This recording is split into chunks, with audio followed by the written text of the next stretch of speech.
Friends, we're back at it on this cold day.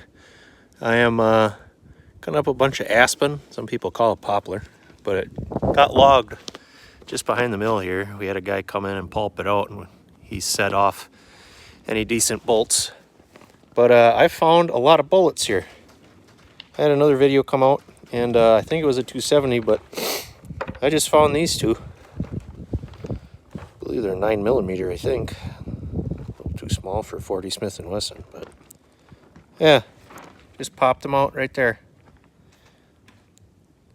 The tip of that other one flew off over into the woodpile, but someone was having a good time.